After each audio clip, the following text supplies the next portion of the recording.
Alrighty, boys, we got Milton? Hurricane Milton coming in next week.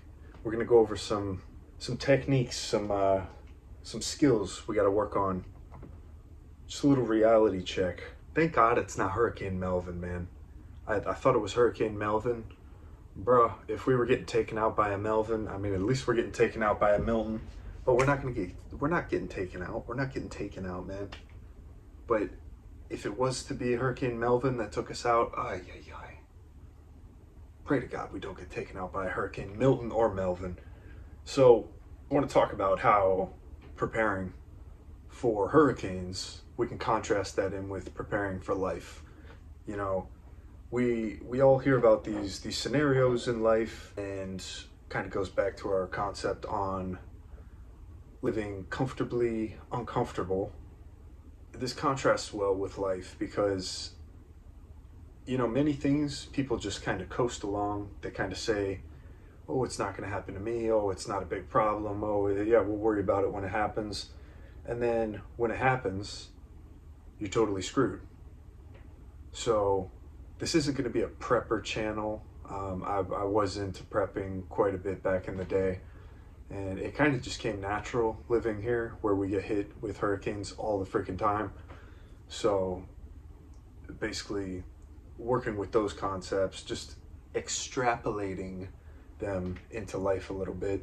And it saves my ass numerous times in life. It's saved other people's asses that are around me. Not sort of life and not life scenarios, but just thinking a little ahead of the game and how important that can be. And it goes back into balance. You know, you don't want to be thinking 6 years out, because many things can change within a few days, much less 6 years. So there is a balance to this concept. But like I was saying, many people just wait until the last second to do anything. Then what does that do? That triggers anxiety, triggers panic, and it triggers emotional thinking. You're not thinking logically. Now, how could we have avoided that? By preparing. You don't ever want to make a decision based on emotions. Online, they say men are logical and women are emotional. Guys, we're both to an extent. Men are usually more logical. Women are usually more emotional. Okay? It's kind of a nice little blend, little yin-yang vibes there.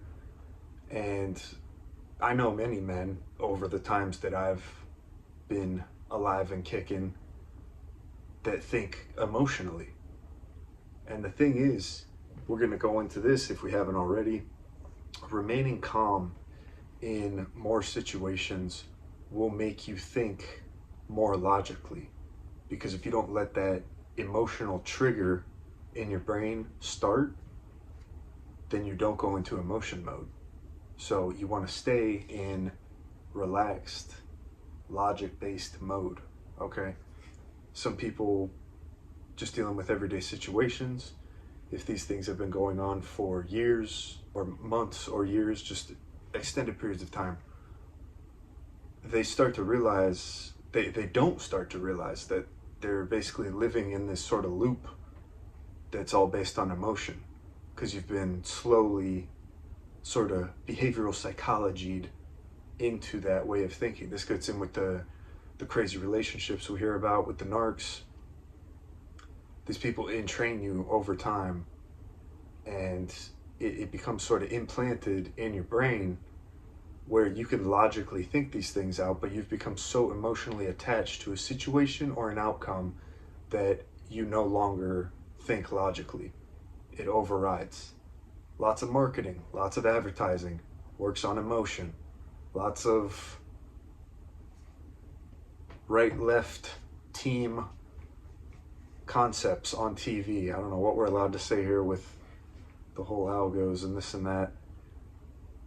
A lot of those concepts work on emotion. Doesn't always work on logic. If they can hit that emotion, they know it'll override people's logic. So in any very serious situation, in any situation in general, you want to remain calm so your emotional instincts are not triggered. Okay, this goes into many concepts we talk about on this channel by remaining calm, not letting those emotions trigger, and also sort of working on, it's a skill. You got to work on remaining calm in heavier and heavier situations. You don't just, go into from rainbows and daisies into, I don't know, full blown deep sea diving the next day, and you're totally calm when you got great white sharks swimming around you. You got to work on these things over the time.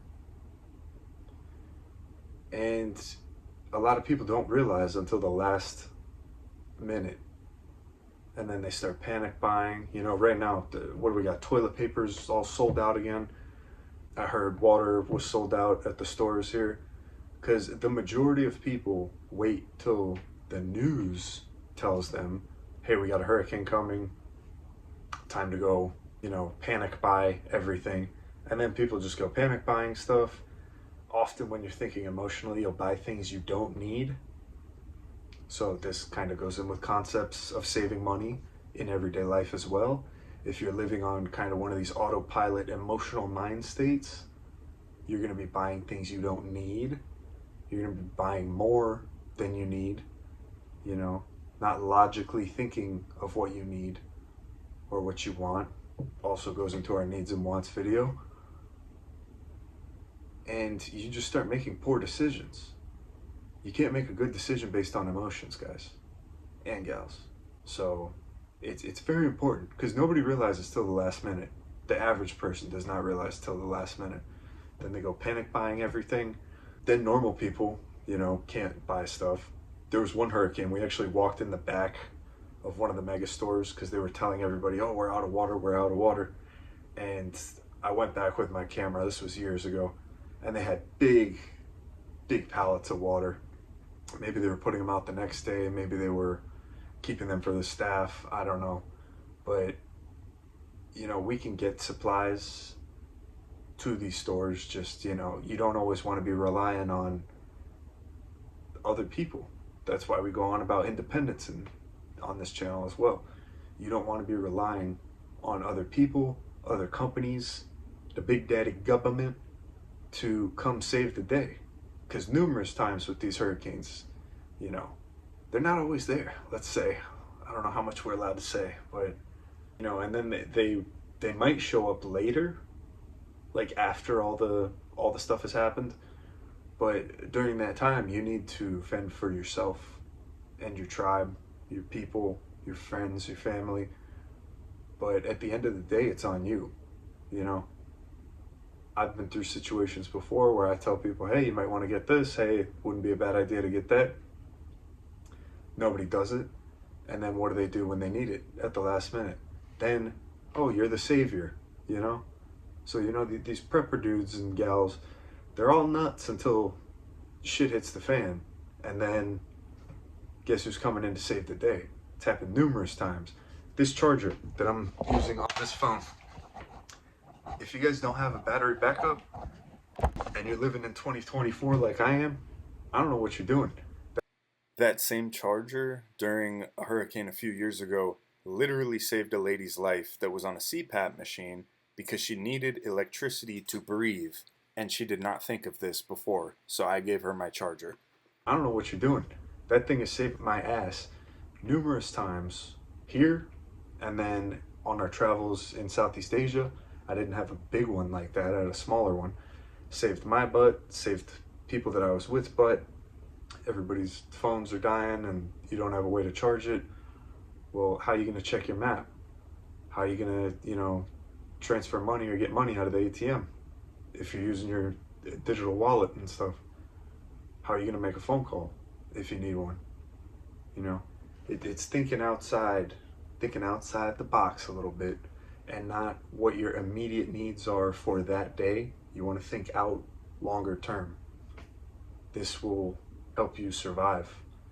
And this goes into concepts with not even just this hurricane prep. And this is what I'm talking about with how we're going to contrast this in with life.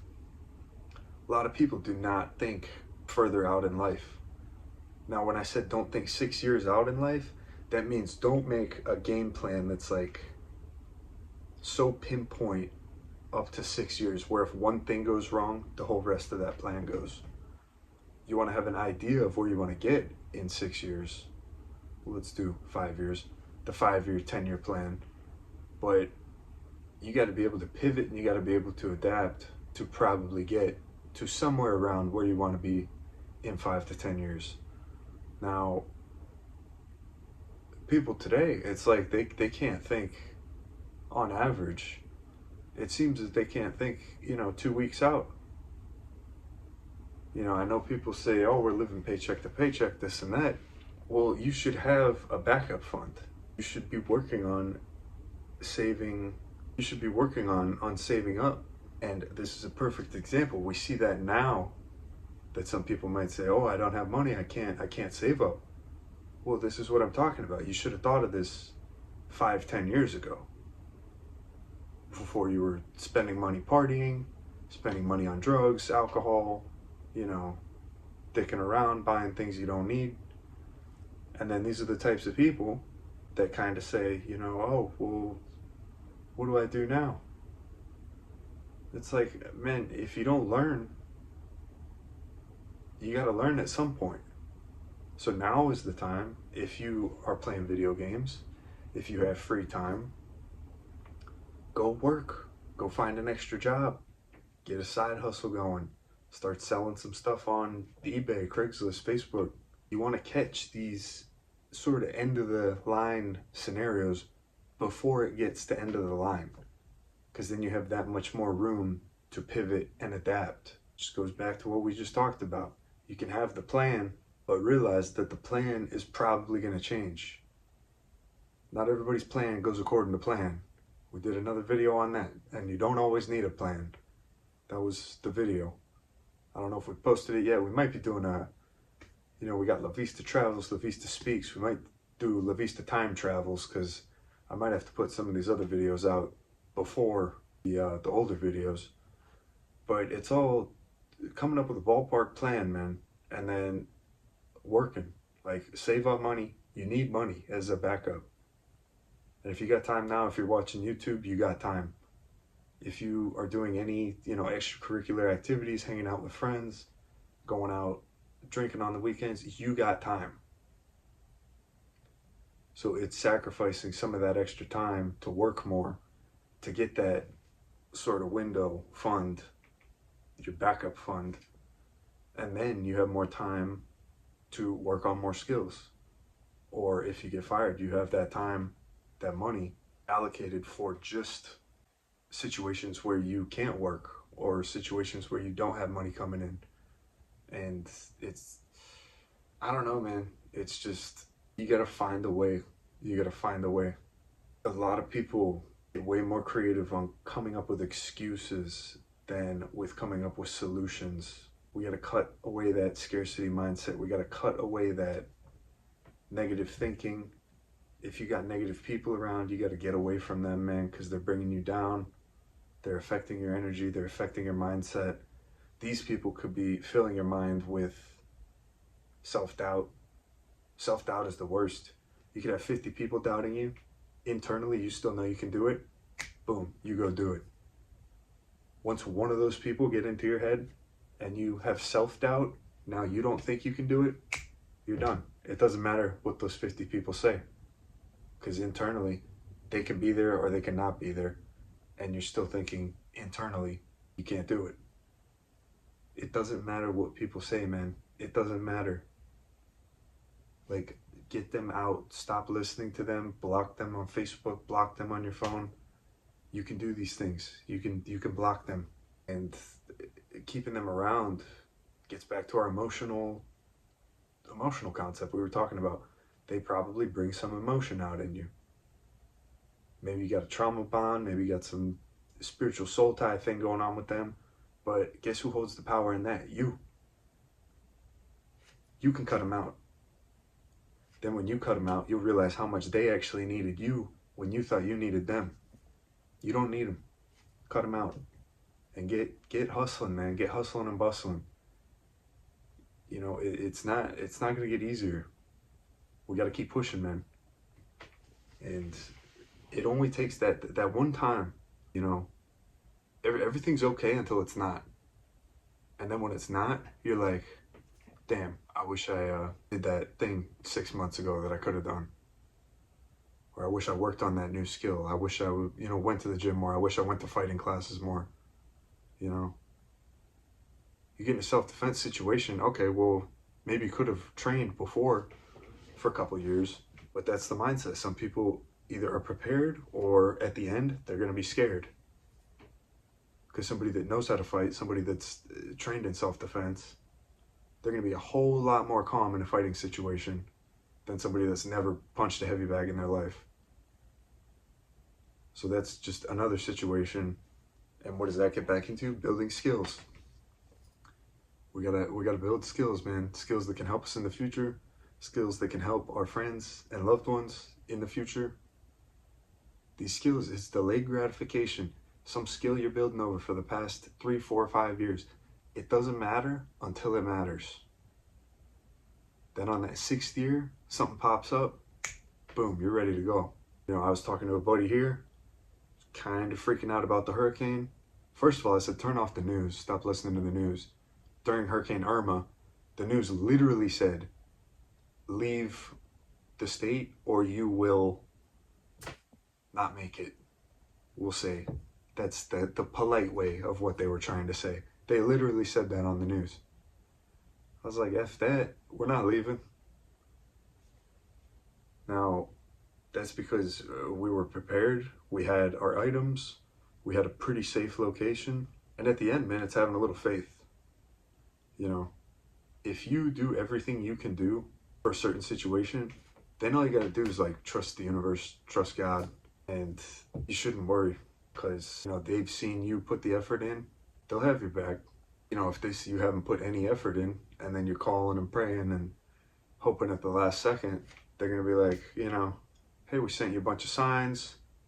We let you know on the news a week or 2 ahead of time. You still didn't do anything. We let you know this situation was going on. You still didn't do anything. Then you pray at the end and you beg at the end. And then, what happens? Bada bing, bada boom. So it's a little life lesson in preparing, how you don't only have to do it for hurricanes. If you prepare out for life as well, you never know when those skills are going to come in, man. Like I was saying with the friend here, he was kind of freaking out. I said, turn off the news. I said, we're good, man. I got everything we need. I told him to grab a couple things at Walmart that we didn't have, literally 2 things, and just propane for cooking. And what was the other one? Just some extra water, if they had it. And even then, we got water filters, so we're fine. You be it through enough of these situations, you learn what you need. You learn how to adapt, overcome. What would that be? I guess that would be hurricane training. And then we know what to do. We're good. At the end of the day, meteor comes down, tornado comes. We're pretty screwed anyway, man. But we did what we could. We did the most that we could do. So if you do the most that you can do, you're in the best position you can be in. There's no point in getting anxious. There's no point in freaking out. The only time people freak out and get anxious about things is when they're worrying. And a lot of the times when they're worrying is because they didn't prepare. I remember Jordan Peterson talking about, you ever not study for a test, a very important test, and then you go in on test day, you're freaking out. Why are you freaking out? You didn't study. Well, gee, let's think there's a test coming up. You got the study guide. Maybe we should study for the test. If you really care about it, you'll study, you'll practice.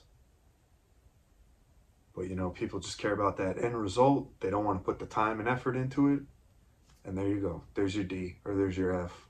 So it's just learning, man. Things take time. Things take energy. Things take effort. Sometimes you got to flow with the universe. Don't lose hope. Don't lose faith, man. Keep going. Keep pushing. And at the end of the day, if you've done what you could, time to rock and roll. All right.